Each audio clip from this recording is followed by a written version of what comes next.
Bonjour, je suis Christelle Lissy de la chaîne Académie de la Nouvelle Conscience. Alors, petite vidéo pour vous parler de la vérité. Qu'est-ce que c'est?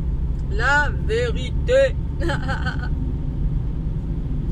Alors, j'ai déjà fait des vidéos comme d'habitude à ce sujet, j'en refais une autre. Nous sommes le 2 avril.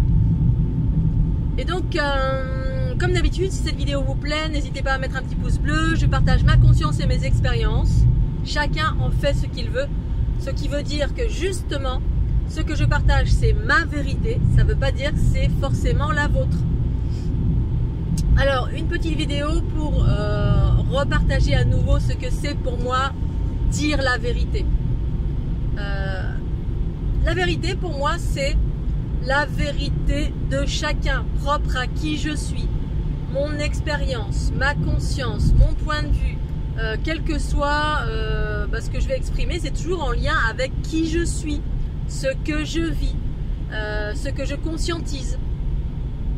Et donc, pour moi, chaque individu exprime sa vérité. Et ce qui malheureusement sur la planète génère du conflit, crée du conflit, c'est que chacun veut tirer la couverture sur lui ou sur elle en ayant un rapport de force en lien avec notre vérité et celle des autres.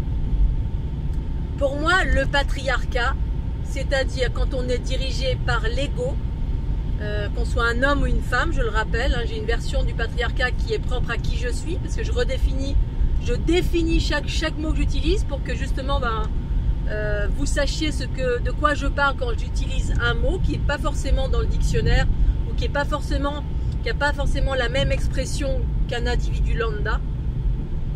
Puisque justement pour moi, l'unité que je vis depuis 2012 m'a amené sur une redéfinition de chaque chose en utilisant des mots déjà existants pour que, voilà. Sinon, si j'utilise des nouveaux mots, personne ne comprend de quoi je parle. Donc, dans ce contexte, les conflits d'une façon générale sur la planète entre les êtres humains, c'est uniquement parce que chaque individu vit des vérités, des expériences, des points de vue. Parce que la conscience, c'est un point d'observation à partir de qui on est, d'où on va et d'où on vient. Chaque individu est différent, donc on n'observe pas la même chose. Un exemple, une personne ou 5 personnes qui observent une même chose, imaginons un arbre au loin, on va observer et on va demander à chacun qu'est-ce qu'il voit. Il n'y en a pas un qui va exprimer de la même façon. J'évoquais ce sujet hier soir avec Elim. Voilà, quand il y a une scène de crime quelque part, les policiers font des enquêtes. 5 personnes qui observent la même scène n'auront pas du tout la même version. Et certains vont avoir à peu près la même version. Parce qu'on observe tous à partir d'un plan de conscience différent en fonction de qui on est, d'où on vient, nos expériences. C'est ça l'évolution. C'est pour ça que chacun évolue à son rythme. D'une part parce qu'on n'a pas les mêmes mécanismes, on n'a pas les mêmes points de vue, on n'a pas les mêmes origines d'un point de vue de l'ADN, nos lignées, etc. On ne fonctionne pas de la même façon. Et on ne vit pas la même chose parce qu'on n'a pas un même processus évolutif. Chacun vit des choses différentes, donc a un point de vue différent. Si pour certains, l'amour inconditionnel, c'est... Alors ça, je cite, c'est... une personne qui a fait un commentaire, je ne vais pas donner le prénom pour pas embarrasser. Et il n'y a aucun problème avec ça. Voilà, je ne suis pas en train de juger, juste je rebondis et je partage pour éclairer et donner ma vérité, mon point de vue, ma conscience à ce sujet. Même si je ne suis pas parfaite, bien évidemment, je peux aussi juger ou peut-être chercher à convaincre, je ne sais pas. Je vis d'une certaine façon l'amour inconditionnel, je l'exprime donc sur une chaîne. Et puis, ça peut ne pas correspondre à votre amour inconditionnel. Ça ne veut pas dire que ma version est erronée. C'est ma version, c'est ce que je vis en moi. J'ai rencontré plein de gens qui vivaient plein de choses dans leur corps astral, qui rencontraient des léviathans sous les mers, qui vivaient des choses violentes, pas violentes. Des situations qui sont aux antipodes de ce que je suis. Pour autant, c'est leur expérience et c'est une réalité. Chacun vit des expériences différentes. Chacun vit l'amour différemment. Chacun a une version différente de l'amour inconditionnel. Ce qui génère, ce qui crée des conflits et des tensions entre les êtres, c'est quand on dit à l'autre ce que tu vis, c'est faux. C'est erroné. Ah bon? Mais qui êtes-vous? Qui êtes-vous pour dire que ma version, ou qui je suis moi pour dire que ta version est erronée ou fausse, et que c'est moi qui ai la bonne version? Il n'y a pas de bonne version, il y a des bonnes versions. La bonne version, c'est la vôtre. Ça ne veut pas dire que la version des autres est fausse. Elle est ce qu'elle est. Pour moi, l'unité, c'est la neutralité, c'est-à-dire j'observe plein de différences à l'extérieur, j'observe des mécanismes qui amènent à vivre de la souffrance et des mécanismes qui amènent à vivre l'harmonie. Voilà, bon. Et entre ces deux mécanismes, il y a plein d'autres curseurs. Ok? Et ensuite, d'une façon générale, à partir de ma conscience unitaire, toutes les expériences sont justes et parfaites. Voilà, c'est-à-dire que dans un cycle évolutif comme sur cette planète, apparemment, de par l'observation neutre de ma conscience, il est juste et parfait de faire des expériences qui amènent à de la souffrance. Voilà, sauf que j'explique ces deux mécanismes différents sans pour autant expliquer, ce n'est pas juger, c'est expliquer de par ma conscience, mes observations, en ayant moi-même vécu pleinement ces expériences qui ont amené à de la souffrance.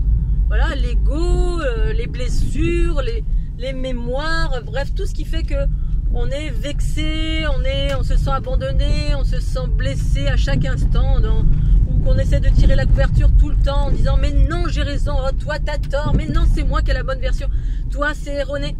Et ça c'est la source du conflit planétaire. C'est qu'on veut faire, le patriarcat c'est l'ego, et l'ego planétaire ou l'ego des individus cherche à faire plier l'autre à sa vérité, à rabaisser l'autre à sa vérité, plutôt que de communiquer d'une façon pacifique. C'est-à-dire quand on a plus ou moins les mêmes valeurs, voilà, parce que ce qui fait que les gens qu'est-ce qui fait que les gens s'entendent bien? Qu'est-ce qui fait que un ami est un ami? En général, les personnes qui nous entourent, eh bien, on s'entend bien parce qu'on a des valeurs similaires, justement. Les conversations peuvent être fluides, on a des valeurs plus ou moins similaires, ce qui fait qu'un individu va être proche de nous, où on va pouvoir discuter sans qu'il y ait des conflits d'intérêts, des conflits d'ego. C'est ça, l'ego, c'est on est d'accord sur rien et du coup on cherche à faire plier l'autre, c'est-à-dire que le dialogue va va se transformer en ring de punching ball, c'est-à-dire c'est tout le temps des joutes. Alors il y a des joutes plus ou moins fortes, voilà, selon la sensibilité, et ces joutes-là, c'est de la prise d'énergie, c'est fatigant, c'est énergétivore. D'avoir tout le temps à dire une chose et que l'autre vous contre, c'est-à-dire on dira non c'est faux ce que tu dis, c'est pas ça du tout, c'est plutôt ça. Alors que deux individus, pour moi bien évidemment, qui sont plus dans leur unité, plus dans leur qui ont des valeurs similaires, donc plus dans quelque chose de fluide, parce que l'unité, la conscience en soi qui dirige, ça amène à des choses fluides. À savoir, en ce qui me concerne, quand je suis face à quelqu'un qui est beaucoup dans l'ego, soit je prends la tangente et je vais pas perdre mon temps à discuter, ou soit je vais juste écouter. Voilà, je vais écouter la vérité de l'autre, et puis c'est ok, voilà, j'ai pas de souci si l'autre me parle de sa vie, de ses expériences, tant que cette personne elle vient pas me taper sur la tête pour dire que ce que je vis moi c'est faux. Et pour autant, en général, quand je vois qu'il y a de l'ego en face, eh bien je ne partage pas du tout, j'écoute juste. Maintenant, s'il y a deux personnes qui sont similaires en termes de fréquence et de valeurs, donc de valeurs où on vit des choses similaires, eh bien la conversation peut être fluide. C'est-à-dire on peut avoir des valeurs similaires et des valeurs qui ne sont pas similaires, c'est-à-dire des expériences qui ne sont pas similaires, une conscience qui n'est pas similaire. Pour autant, je peux la partager. Je crois que mon expérience de partage la plus fluide que j'ai eue, c'était un être qui avait 20 ans, 19-20 ans, un jeune éveillé. Tout était d'une fluidité extraordinaire, avec beaucoup d'amour et de joie en plus. C'était de la joie. C'est-à-dire, oui, comment tu vis ça, toi? Imaginons la question. Moi, je vis ça comme ça, comme ça, comme ça, comme ça. Voilà. Et puis lui, il m'expliquait ensuite comment il vivait cette chose qui était totalement différente. Et on trouvait ça intéressant l'un et l'autre. Ah ouais, tu le vis comme ça, toi? Ah super. Ah oui, c'est intéressant. Intéressant parce que ça donne un autre point de vue qui était différent. Voilà. Mais il n'y avait aucune joute. Il n'y avait pas, non, ce que tu vis, c'est faux. Non, c'est erroné. c'est différent et puis ben, on s'enrichit de ces différences ou pas. Voilà. Il n'y avait pas non plus de notion de maître qui apprend à l'autre, voilà, je vais t'apprendre la vie, les choses c'est comme ça, comme ça, comme ça. Bon, ben voilà. C'est l'unité amène à la neutralité, amène à une communication, parce que pour moi c'est ça l'évolution, c'est pouvoir communiquer d'une façon fluide, où il n'y a pas de rapport de force, il n'y a pas de prise d'énergie, il n'y a pas de combat, il n'y a pas de joute, quelle qu'elle soit, il n'y a pas de ce que tu dis c'est faux. Et ça me rappelle mes rapports avec cette personne avec qui j'ai vécu 5 ans. Au tout début, elle prenait tout en forme de combat. Tout ce que je pouvais dire, elle le prenait comme arrête de me contredire. Mais arrête de me contredire. Mais je contredisais pas. Alors un exemple, c'est une fois on était en véhicule, puis au loin on observait une montagne et puis elle me dit tiens regarde là-bas il y a un truc dans la montagne, tu le vois, puis moi je voyais pas, alors elle me dit regarde c'est un peu rouge, etc. Alors je regarde, puis je fais ah oui, je fais mais par contre moi je le vois bleu, je vois que c'est bleu, je vois plutôt que du bleu. Donc j'étais pas en train de lui dire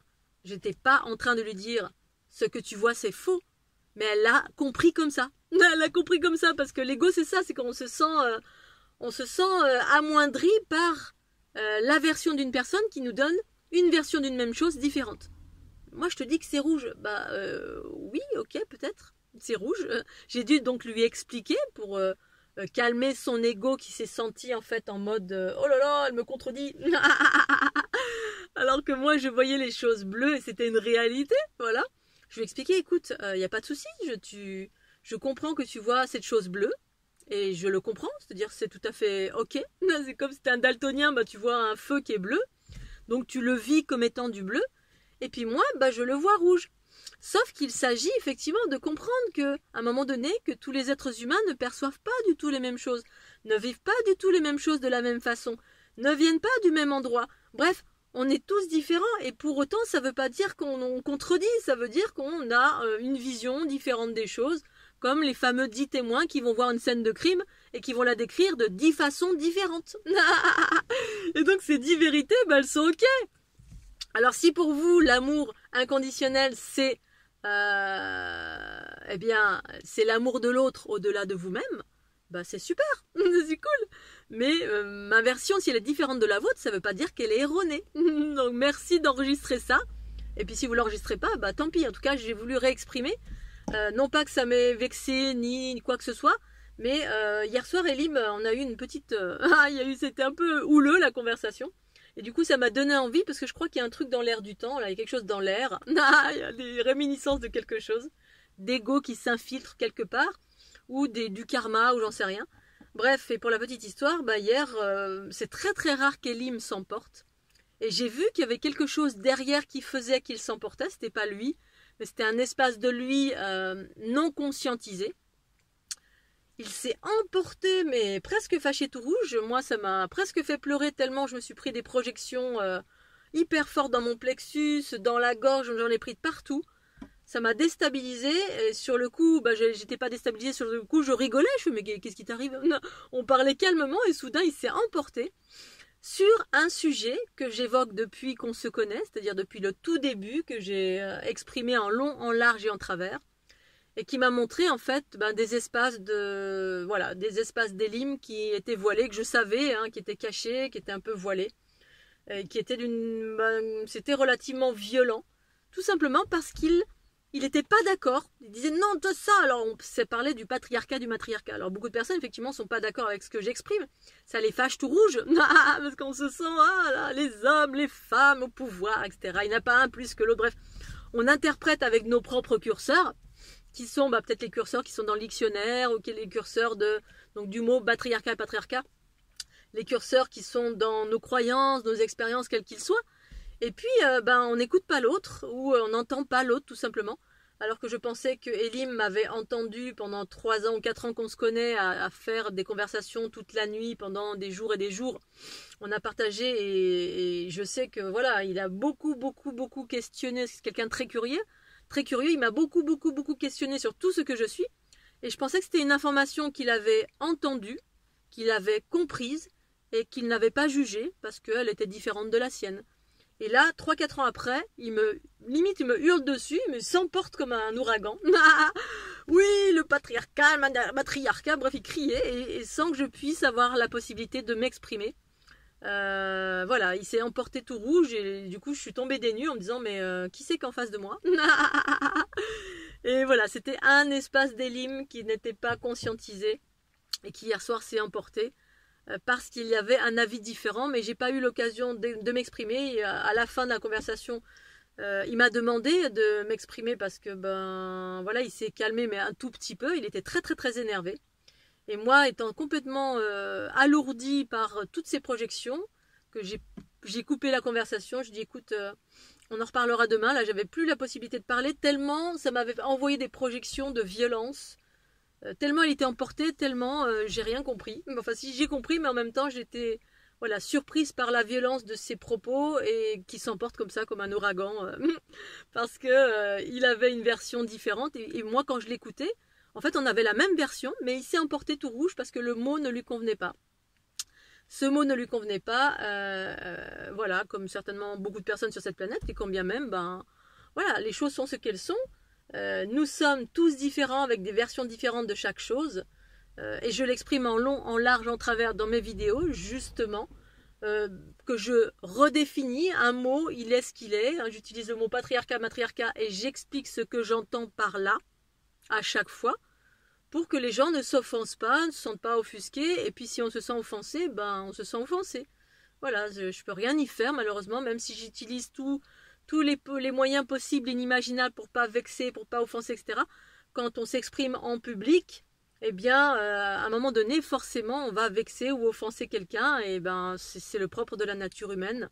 Voilà, que de vexer quelqu'un, même si on n'a pas eu l'attention d'eux, même si on utilise toute la communication et l'expression possible et inimaginable pour éviter les conflits. Bon, ben voilà, c'est pas évident. Donc voilà, je voulais faire cette petite vidéo sur la vérité. Qu'est-ce que c'est? C'est la vérité, c'est la vôtre, votre expression qui est propre à qui vous êtes, d'où vous venez, vos expériences, votre conscience, vos lignées, votre évolution, et qui est parfois aux antipodes d'un individu lambda, et c'est quasiment tout le temps le cas. On est très souvent différents les uns des autres. La sagesse qui surgit sur cette planète, c'est justement d'observer ces différences et puis d'avoir la possibilité d'avoir suffisamment de recul et de sagesse pour ne pas s'emporter quand quelqu'un vous évoque une chose différente. Et si c'est trop aux antipodes de qui je suis, ben c'est simple. Pour moi, quand je communique à quelqu'un où c'est trop aux antipodes, ben je vais pas communiquer. C'est quelqu'un avec qui je ne pourrais pas communiquer. Ou alors je vais communiquer sur la pluie, le beau temps, ou voilà, j'ai des êtres qui m'entourent, avec qui j'ai des liens, ben je communique sur les terrains avec lesquels on peut communiquer. Sinon, on communique avec personne. Parce que trouver un clone de soi-même, c'est très rare et pour autant, ça existe quand même. Hein. Toute ma vie, j'ai communiqué en long, en large, en travers. Il suffit de trouver des points en commun avec quelqu'un si on a envie de communiquer. Moi, mon cas perso, c'est que je communique suffisamment sur la chaîne académique qui me permet d'exprimer et partager ma conscience et mes expériences. Et en dehors de ça, j'ai pas de besoin de communiquer outre mesure avec Pierre, Paul ou Jacques. Voilà, la communication, c'est pas une obligation à l'extérieur. Je suis remplie et nourrie suffisamment avec ce que je partage au quotidien via ma chaîne YouTube, qui a été mon moyen de partage et de communication de ma conscience depuis l'ouverture en grande de ma Kundalini. Et puis c'est tout, et voilà, sans chercher à convaincre. Ce qui veut dire que tous ceux avec quoi vous n'êtes pas d'accord, eh bien pour moi c'est ok. Pour autant, il n'est pas nécessaire d'aller voir la personne pour lui dire « c'est faux ce que tu dis ». Parce que c'est pas du tout le cas, c'est ma vérité et la vôtre est juste différente. Et pour moi c'est ok, ces différences. J'accepte, j'accueille. Par contre, le conflit n'est pas nécessaire. Voilà. Apprenez à vous pacifier avec ça et accepter la vérité des autres. Sinon, si la vérité de quelqu'un ne m'intéresse pas ou n'est pas en valeur ou trop éloignée de mes valeurs, je ne la côtoie pas, c'est tout. Voilà, c'est tout. Sans pour autant juger, sans pour autant... je m'en fous, chacun fait ce qu'il veut. Parce que chacun évolue à des plans de conscience différents. Moi, j'ai un plan de conscience qui est ce qu'il est. Il y en a qui sont bien plus élevés, éveillés, qui ont Voilà, comme Elim, il vit plein de choses extraordinaires. Bon ben voilà, et c'est super, tant mieux pour lui, je suis contente. Mais on n'en est pas tous au même endroit, ce qui fait que voilà, on a ces différences qui existent et qui sont une réalité tangible, qui ne sont pas condamnables ni jugeables. Voilà, c'est ce que c'est. Poilo néné. Voilà, c'est terminé.